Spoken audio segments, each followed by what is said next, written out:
नाहीये, मी नाही जी सकती उसके बिना. बघतोयस काय, बोल काहीतरी. तो माझ्या आयुष्यात परत नाही आला ना तर मी जीव देऊन टाकेन, समजलं ना? ए बबली, मगाचपासून शोधतोय तुला, फोन नाही उचलतायत का? तुला कळत नाही का मी डिप्रेशन मध्ये ते? का इराणच्या समुद्रात जहाज अडकलंय तुमचं? अच्छा, काहीतरी वेगळं कारण दिसतंय. लेट मी गेस, तुझ्या पर्शियन मांजरीला पुन्हा कुठल्या तरी एका बोक्याने प्रेग्नेंट केलं हो ना? गप्पा बस यार बंटी, काही पण काय बोलतोयस? माझं आणि समीरचं ब्रेकअप झालंय. अरे वा. अरे रे, म्हणजे कसं झालं तुमचं ब्रेकअप वगैरे? तुम्ही दोघं तर पुढच्या महिन्यात केदारनाथला जाणार होते अरे ना? आई, तोंडात ना आता शिव्या येतात तुझ्यासाठी. अरे कोणी समजून का नाही घेते मला? माझा ब्रेकअप झालाय.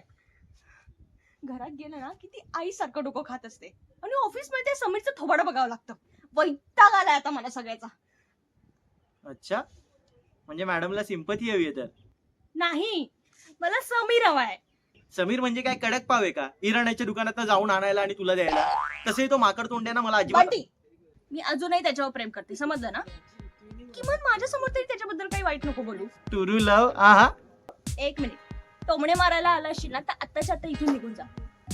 अरे रे, माझी डिझनी प्रिन्सेस रागवली. हा, सांग काय मदत करू तुझी? आत्ताच्या आत्ता समीरला फोन कर आणि त्याला सांग माझ्यासोबत पॅचअप कर. हड, मी त्याला फोन अजिबात करणार नाही. मागच्या वेळेला त्याचं ऐकून माझ्याशी चांगला 1.5 महिना बोलली नव्हतीस तू. अरे हो, कारण की तू माझा इतका चांगला मित्र आहेस ना, मग त्याला इन्सिक्युरिटी होत होती. इन्सिक्युरिटी, डाऊट यायचा तो तुझ्यावरती. जे म्हणायचं ते म्हण, पण त्याला आधी कॉल कर. आधी तू मला हे सांग की तुमचं ब्रेकअप कशामुळे झालं? अरे त्याला US ची जॉब ऑपॉर्च्युनिटी मिळाली आणि त्याला असं वाटतं की लॉंग डिस्टन्स वर्कआउट नाही होणार. काय? हे त्याने जाण्याआधीच ठरवलं? हो, म्हणजे त्याला असं वाटतं की आमच्या दोघांचे वेगवेगळे टाइम झोन असणार आणि फिजिकल डिस्टन्स, या बऱ्याच गोष्टी आहेत, पण त्याला नाही वाटत की हे वर्कआउट होईल. तुला काय वाटतं? मला वाटतं की हे वर्कआउट होईल. अगं मग हे समजाव ना त्याला. अरे तोच तर प्रॉब्लेम आहे. त्याचं असं म्हणणं आहे जे नातं टिकणारच नाहीये, मग त्याच्यासाठी आपण त्रास कशाला करून घ्यायचा? हा, हे पण बरोबर आहे रे. हो, तू नक्कीच सांग कोणाच्या बाजूने, त्याच्या की माझ्या? ऑफकोर्स तुझ्या. मी काय म्हणतो, सोड ना त्याचा विचार. म्हणजे तू तशी दिसायला बरी आहेस आणि तुझा स्वभाव पण चांगला आहे. आणि तसंही एक मोठे संत म्हणून गेलेत, आपल्या पाठी मुलं 60, एक गेला 59.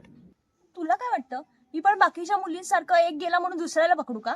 अरे 12 वर्षांचं आमचं रिलेशनशिप होतं, शाळेपासून. अगं मग हे त्याला समजायला पाहिजे होतं. मी तर म्हणतो तो तुला डिझर्वच करत नाही. कुठे तू आणि कुठे तो. मी इकडे भारतात आणि तो मस्त अमेरिकेत. हे बघ, प्रेम हे स्थलच अपेक्ष नसलं पाहिजे. काय? अगं म्हणजे लोकेशन आणि प्रेमाचा काही संबंध नसतो ग. आपलं प्रेम जर खरं असेल ना तर आपल्या आवडीच्या माणसापासून दूर गेल्यावर प्रेम अजून जास्त उफाळून वर येतं. आता माझं आणि माझ्या आजीचंच बघ ना. माझी आजी सावंतवाडीला असते आणि मी तिच्यापासून दूर इथे मुंबईला. तिच्यापासून दूर राहताना ना तिच्या आठवणी अजूनच जास्त उफाळून वर येतात.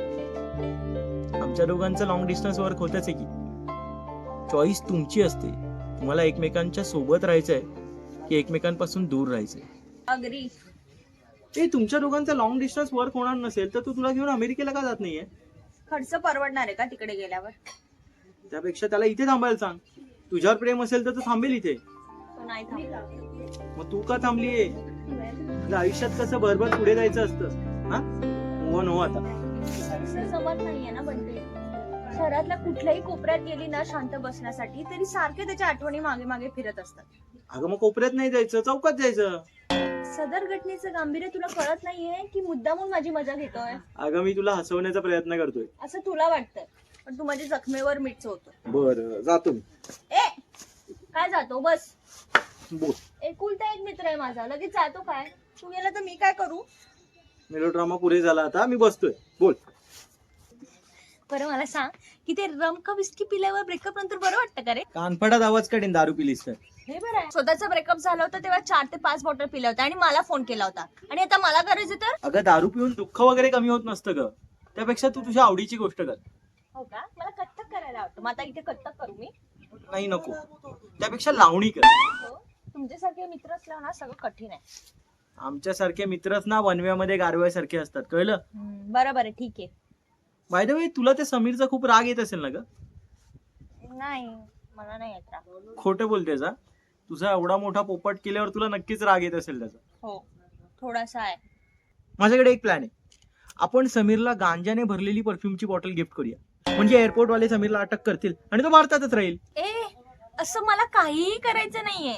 असं थोड्या दिवसांनी जेव्हा इराण आणि अमेरिकेचं युद्ध होईल ना, तेव्हा तो बरोबर येईल भारतात. आणि मग त्यानंतर तू त्याला ऍक्सेप्ट करशील, हो ना? Of course not. केलंस तर मीच तुझा गळा दाबून जीव घेईल.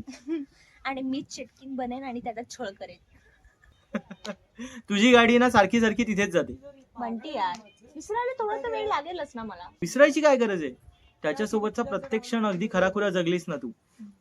मग त्या सगळ्या आठवणी मनाच्या कुठल्या तरी कोपऱ्यात साठवून ठेव. त्याने त्रास नाही का होणार? विसरायला गेलीस तर कदाचित अजून जास्त होईल. आणि त्याने दिलेलं ग्रीटिंग, हा टेडी, याचं काय करू? हा टेडी तू तुझ्या मुलांसाठी ठेव. आणि ग्रीटिंग? ग्रीटिंग पाण्यात सोडून दे. म्हणजे कसं, झालं गेलं गंगेला मी आलं. तू नसतास ना तर आभार प्रदर्शन पुरे. हा, आता मला चांगलं काहीतरी खायला घाल. आणि खायला घालताना त्या बोकड तोंड्याचं नाव नको घेऊ प्लीज. बरं ठीक आहे. काय खाणार आहेस? काही म्हणजे ब्रेकअप पार्टी तुझी आहे, त्यामुळे तूच ठरव मेन्यू. चालेल. चल.